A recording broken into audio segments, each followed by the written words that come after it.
To start this boulder, 2 hands on the far right hold while leaning to the left to avoid the barn door, reaching over his head and across to the crimp to stay close to the wall, stepping up anticipating the bump to the sloper before matching his feet. Notice he's keeping his body low to maintain friction on the sloper as he reaches the left foot out, the left arm barely moves. Gently matching and turning the sloper into a pinch to fall into a lunge and reach the next edge that he's able to pinch and gradually lower his body between the 2 holds. Changing that right hand into a press now and continuing to move left, he can now stand up.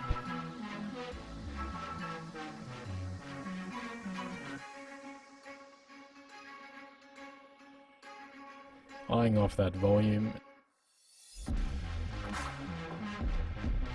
Nails it. And follows up with a rather dubious foot swap. Another step up, looking like the Greek king Sisyphus here. Able to pinch that volume and carefully match. Almost a sort of Gaston position now to stand up and get a thumb on that finishing hold. Remembers the foot hold so he can now finish. Ryan now opting to use the crimp to cross feet and stepping up into a press against the volume.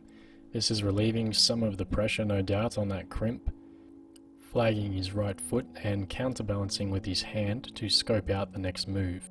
The undercling allows to move his feet further across. An excellent foot pivot, edging his body closer to the volume, now in his sights. Notice the difference between Ryan and Trey's beta here.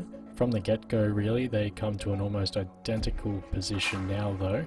Ryan is suspicious of the next green foothold, opting to wrap around the arete. His torso is much closer that way, he can match the volume faster, and the rest we've seen with Trey. Spoiler, I never topped this boulder. See if you can spot the mistakes I made here. So I tried Trey's method of going under and my tendons were screaming.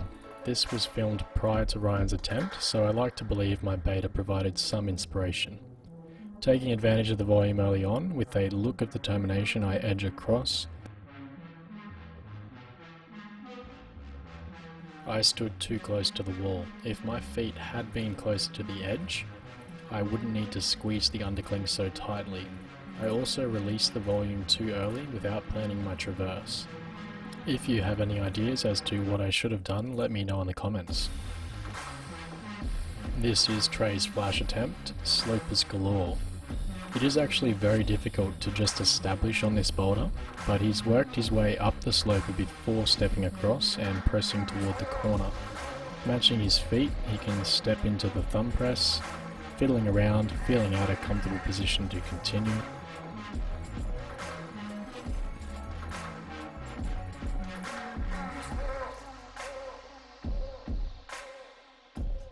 Now he's testing his hip flexibility and he can press through this box section, relying on the left crimp to reach the finish.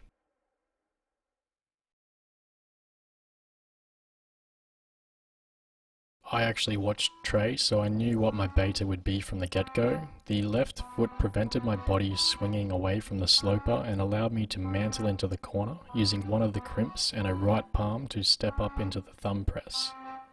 A foot match freed my left foot to step up, and the subsequent drop knee freed my right hand to match the thumb press. Really just an awesome boulder allowing for static flow. Here's Trey on these sharp edges or rails, just muscling up. The heel hook dampens the release of his left hand and subsequent catch.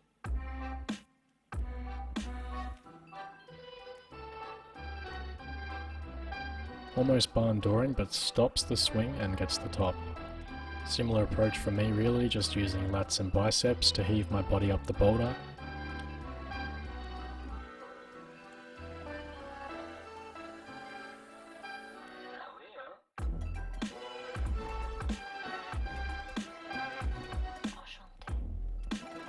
Some thought out footwork probably would have made this a smoother climb. Nice flag potentially making up for it. I loved the setting on this one. The 2 crimps on the edge of those opposing volumes allows for good flow through the boulder.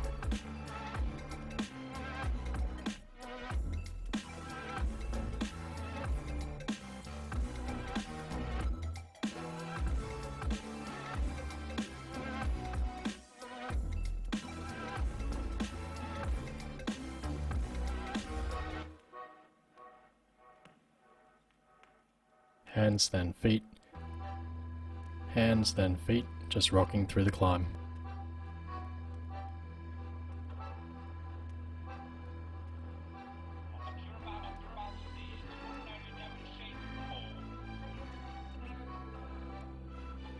Kaylee demonstrates on the vert the importance of shifting weight from hands to feet where possible, utilizing the array of volumes on display.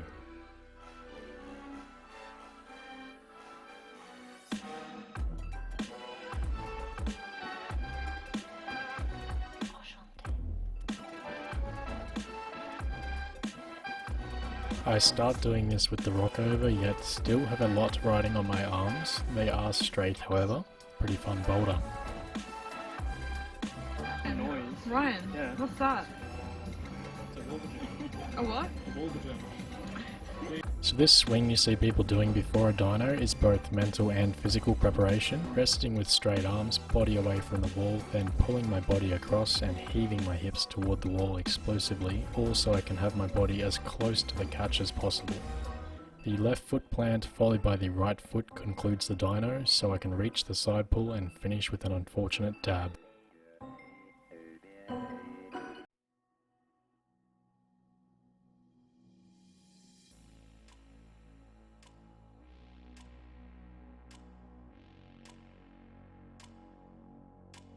Some large underclings set up for a little dyno to a pinch.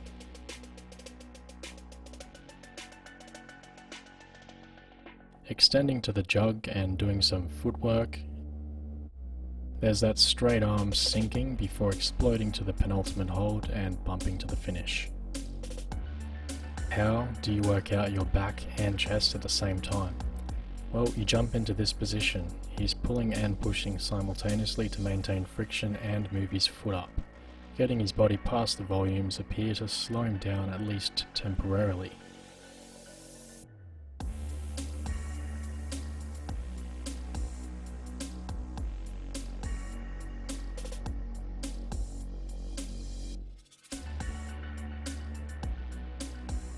Look at the satisfaction. Can't blame him, he was the only one to send that one. Here I go, at least attempting to be gentle with my feet for once.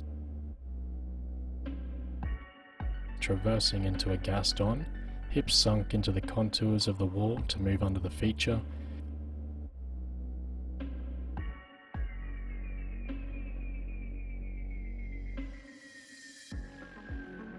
Still trying hard not to flail my feet about like a Victorian escaping lockdown. It doesn't last long though. I use the high left foot to heave my body toward the finishing hold. Bit of a trend with that move, it must be the only one I have.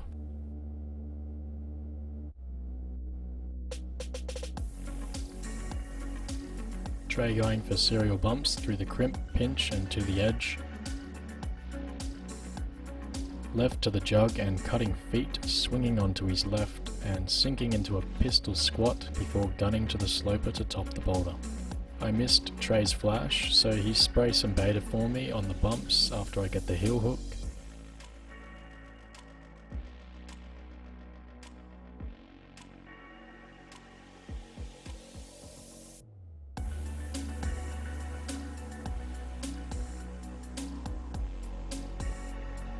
Getting tripped up on my feet placement, which honestly felt so smooth when I was up there. Maybe it was the heel hook because it helped my weight center as I go for the sloper, making the reach just that little bit easier. Thanks for watching and let me know if you liked the video. If you're one of the 60% that are unsubscribed who watch these videos on a regular basis, consider subscribing to show your support. It really helps, but we both know that I'm going to keep making the videos anyway. See you in the next one.